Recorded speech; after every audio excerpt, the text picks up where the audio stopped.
jailin kepala anak ondel-ondel, taruhin tuntungan rambut kebakaran. Sayang si patokaan, matego gorokan. Sayang si patokaan, matego gorokan sayang.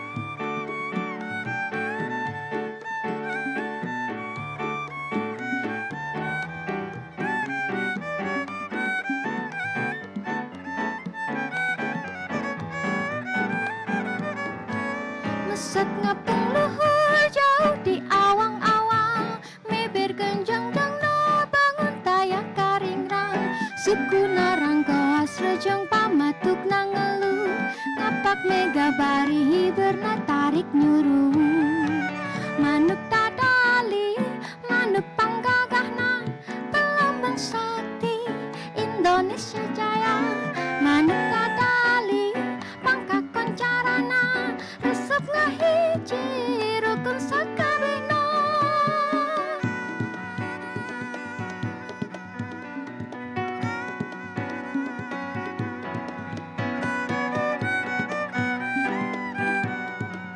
Araki jang-jangi janger kopyak kepong, kopyak sedo pada ropong. Kopyak sedo pada ropong. Sreyak mireng jangeran di Jawa Tengah. Sreyak mireng jangeran di Jawa Tengah.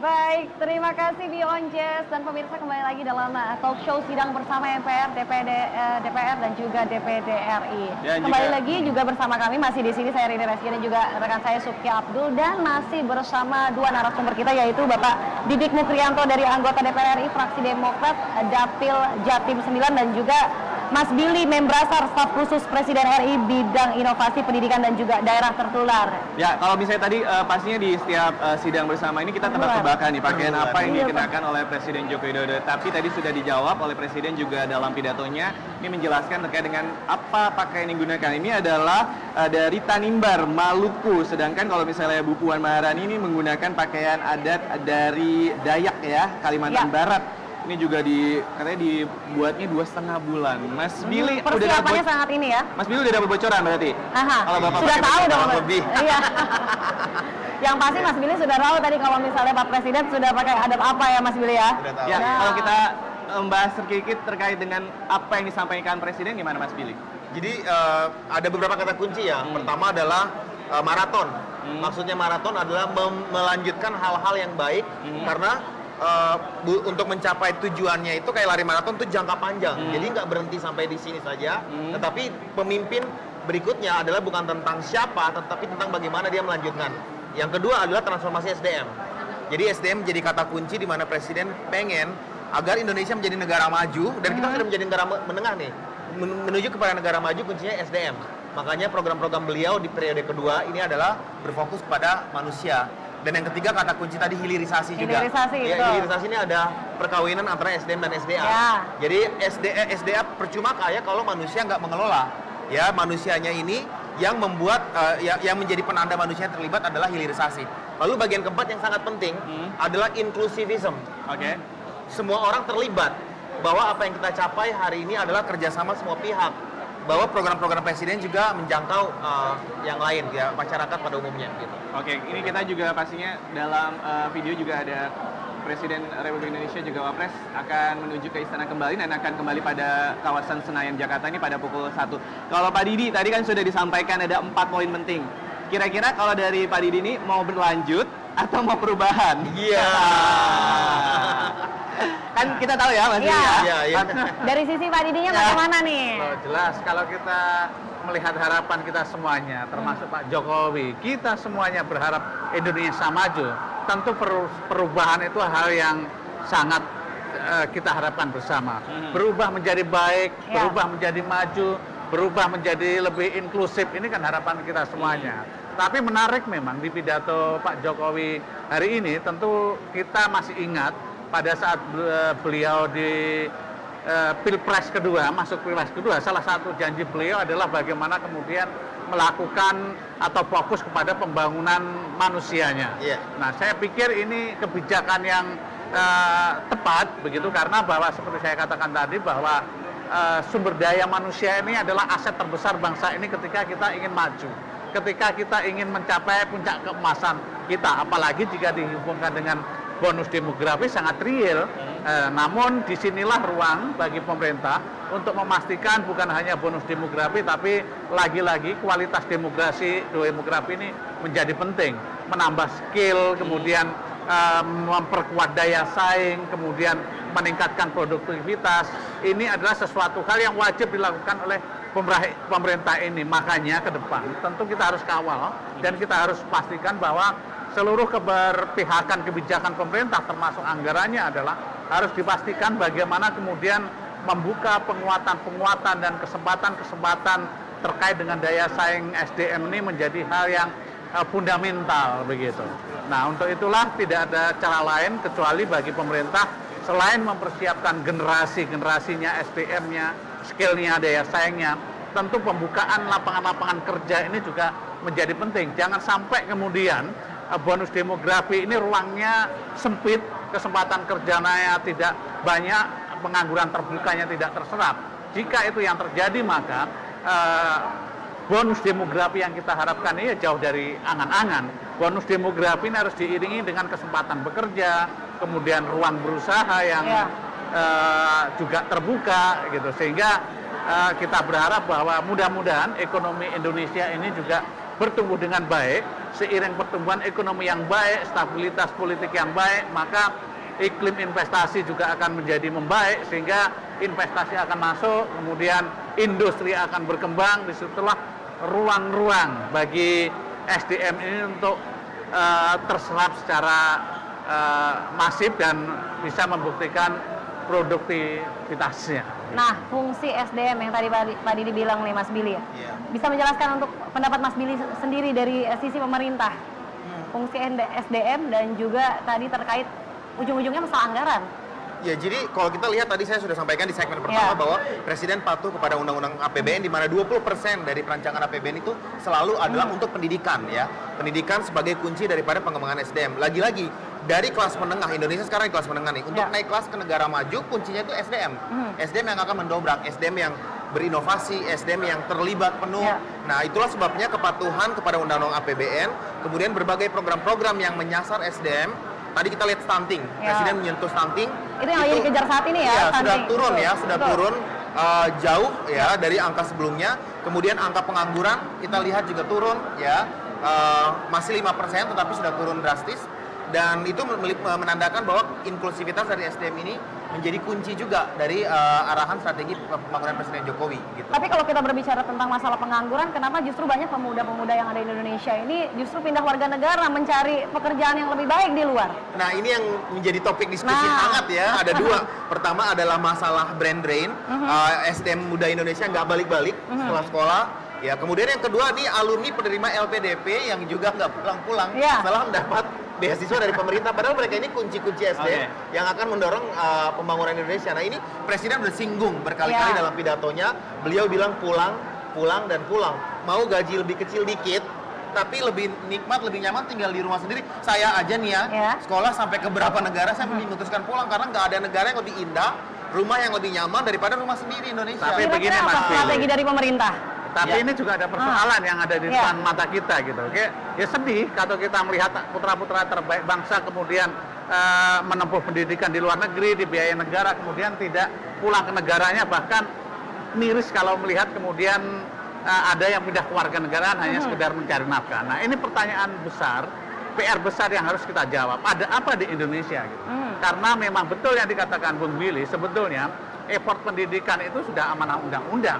Nah, tinggal bagaimana kemudian action will dari pemerintah, dari presiden ini bukan hanya mengaktualisasikan yang sudah mandatori oleh undang-undang, tapi juga harus memberikan keberpihakan yang cukup. Bukan hanya persoalan peningkatan skill ataupun pendidikan, tapi pembukaan lapangan kerja, peningkatan soft skill-nya.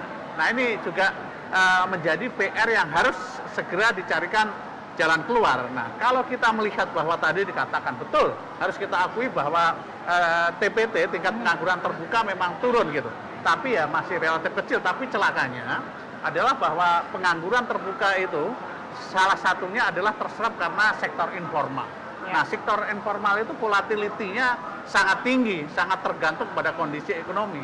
Kita berharap bahwa pemerintah lebih mengedepankan bagaimana kemudian lapangan kerja baru ini terbuka dengan sektor-sektor yang formal, sehingga tingkat kepastiannya, tingkat kenyamanannya ini terjamin begitu. Karena sedih juga kalau melihat fakta-fakta lapangan bahwa tidak sedikit kemudian yang berpendidikan S1, S2 yang hanya sekedar makan, kemudian lapangan kerjanya relatif terbatas, kemudian mereka mencari penghidupan di transportasi daring misalkan atau transportasi. Tapi kalau saya malah online. berpikir ini faktor yang memang menjadi PR, karena bagaimanapun juga bahwa sektor informal ini juga sangat mempengaruhi dengan kehidupan khususnya para pegawai-pegawai ataupun generasi muda yang mengandalkan kehidupannya, pendidikan anaknya, rumah tangganya dari gaji dan lain-lain. Oke. Ya. Nah, Menurut tadi Mas Bini menurut gimana? saya sih sektor formal dan informal sama-sama penting. Kita Ya. nggak bisa mendiskreditkan bahwa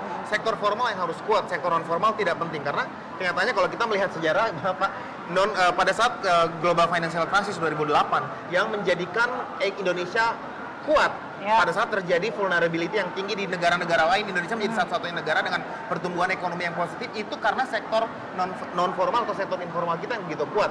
Yang perlu dilakukan oleh pemerintah adalah memperkuat jaringan social safety net untuk menyokong sektor informal ketika terjadi krisis. Dan itu yang Presiden tadi sampaikan di dalam pidatonya, salah satunya adalah untuk program-program jaringan pengaman sosial dianggarkan sampai 500 triliun dari 2015 sampai saat ini. Tujuannya adalah ketika terjadi vulnerability tadi, sektor non formal ini didukung oleh pemerintah yang standby. Karena mereka menyerap anggaran tenaga kerja juga yang paling banyak, mereka juga mendorong perputaran ekonomi yang paling tapi tinggi. Bung Willy, gitu. kita ini tugasnya DPR ini menyerap aspirasi di bawah. Iya. Saya dari orang miskin, orang nggak punya apa-apa, begitu ya. Come on, kita buka mata dan hati kita, begitu ya. Meskipun angka pengangguran kita ini memang berkurang, tapi jumlahnya masih mendekati 8 juta. 8 juta itu bukan angka yang kecil, karena memang jumlah penduduk kita ini banyak gitu.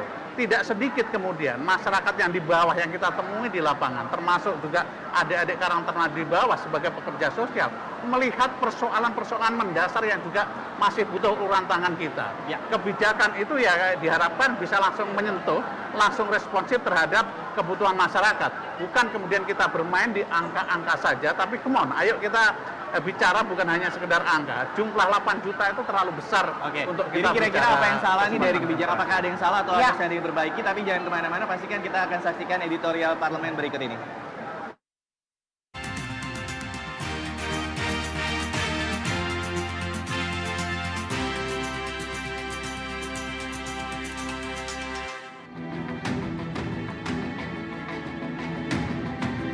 Badan Pusat Statistik memprediksi Indonesia mencapai puncak bonus demografi di tahun 2025 nanti. Bonus demografi sangat menguntungkan jika dikelola dengan baik. Untuk itu pemerintah perlu memanfaatkan momen ini semaksimal mungkin demi mewujudkan Indonesia Emas tahun 2045. 69% penduduk Indonesia saat ini adalah penduduk berusia 20 hingga 30 tahun atau usia produktif. Generasi inilah yang akan meneruskan perjuangan untuk memajukan bangsa Indonesia. Sehingga pemerintah harus serius dalam mempersiapkan mereka menjadi calon pemimpin melalui kebijakan-kebijakan yang dapat meningkatkan kapasitas generasi muda. Salah satunya kebijakan pendidikan. Dan oleh sebab itu kita tidak boleh lengah, tidak boleh salah mengambil keputusan, dan betul-betul harus mempersiapkan agar mereka-mereka nanti yang memimpin, yang akan berada di puncak di 2045 adalah mereka-mereka yang siap menerima tongkat estafet dari para pendahulunya. Kalau melihat dan berbicara dalam konteks pengembangan pemuda, satu, pendidikan. pendidikan merupakan kata kunci. Pendidikan bukan hanya sekedar pendidikan formal, tapi pendidikan juga yang mempersiapkan anak-anak ini menjadi sumber daya yang tangguh, yang memiliki kearifan lokal, yang memahami betul makna dan arti keberadaannya sebagai anak Indonesia, sebagai pemuda Indonesia yang setia kepada cita-cita kemerdekaan, paham betul mengenai ideologi kebangsaan kita, dan yang kita yakini sanggup menjaga Indonesia dan menegakkan panji-panji merah putih. Pemerintah dituntut mampu mengelola bonus demografi dengan baik, karena bonus demografi harus diikuti dengan peningkatan kualitas SDM yang memiliki kreativitas, inovasi, serta berdaya saing tinggi. Alia Nurayu Laksono sebagai staf khusus Menteri Pemuda dan Olahraga menegaskan, dalam mengembangkan potensi anak muda Indonesia, Kementerian Pemuda dan Olahraga telah menjalankan program kewirausahaan muda dengan bantuan akses permodalan, pertukaran pemuda antar negara, dan beasiswa bagi atlet yang berprestasi. Kemajuan teknologi saat ini pun juga perlu direspon dengan baik. Ruang berekspresi anak muda Indonesia harus diarahkan kepada hal-hal yang positif. Jangan sampai kemajuan teknologi justru menghancurkan masa depan bangsa. Jadi untuk menghadapi bonus demografi, aku rasa kita juga masih banyak harus mempersiapkan SDM anak-anak muda ya. Dari sektor pendidikan formal maupun informal. Banyak anak muda mungkin yang sekolah pendidikan tinggi itu out of reach buat mereka, ya kan. Maka dari itu menurut saya harus lebih banyak beasiswa dari bukan hanya Kemendikbud tapi mungkin dari dinas-dinas lah, dari kementerian-kementerian lain, karena banyak kementerian dan banyak lembaga instansi pemerintah yang memang offer berbagai macam program untuk meningkatkan SDM anak muda kan. Tapi untuk pendidikannya sendiri itu gak dianggapkan semua tanggung jawabnya Kemendikbud. Tapi menurut aku itu harusnya tanggung jawab kita semua nggak sih? Kesejahteraan masyarakat dan kemajuan bangsa akan lebih mudah diwujudkan jika ada persatuan dari seluruh elemen bangsa, khususnya peran aktif dari generasi muda. Tentunya peran kita sebagai pemuda di Indonesia juga sangat penting, apalagi dengan adanya tantangan global lainnya gitu. Nah, maka dari itu saya rasa kita sebagai generasi penerus bangsa harus bereksplorasi juga mengenai pengetahuan untuk meningkatkan kualitas diri kita tentunya dalam kualifikasi SDM yang ada, sehingga nantinya di masa depan yang ada generasi pemuda Indonesia juga tidak kalah atau berani untuk bersaing dengan negara-negara maju lainnya gitu. Nah, jangan sampai di usia yang ke-78 Republik Indonesia, potensi dan kreativitas anak muda tidak dikembangkan dengan baik. Mengingat masa depan bangsa dan negara ditentukan oleh kualitas serta peran dari generasi muda. Jayalah pemuda, jayalah Indonesia. Tim Liputan TVR Parlemen melaporkan.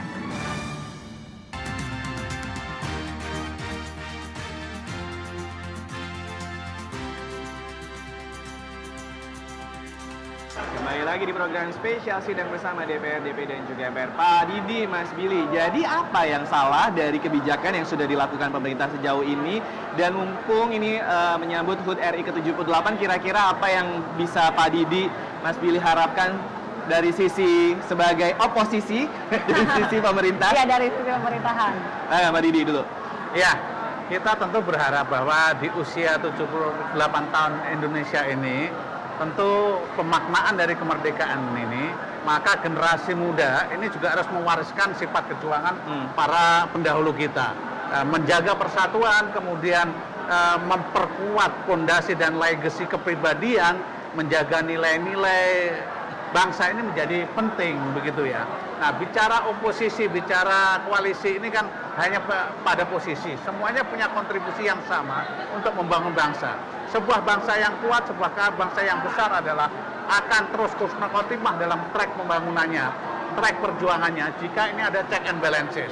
Maka tidak mungkin di negara demokrasi seperti Indonesia kemudian tanpa ada check and balances baik dari masyarakat maupun juga oposisi. Yang terpenting adalah kita punya tujuan yang sama, punya misi yang sama, dan menjaga Indonesia ini tetap teduh, tetap damai, jauh dari ruang-ruang yang berbasis kedengkian, kebencian, fitnah. Stop, sudahi politik-politik kebencian, sudahi permusuhan, sudahi pecah belah dan adu domba. Mari kita bersatu untuk membangun Indonesia yang lebih baik. Kita dukung kebijakan pemerintah yang nyata-nyata memang untuk memajukan generasi muda dan Indonesia. Sebaliknya, mari kita ingatkan pemerintah jika di dalam kebijakannya ada hal-hal yang kemudian dirasakan keluar dari track yang diharapkan oleh pemerintah sendiri. Mas Billy.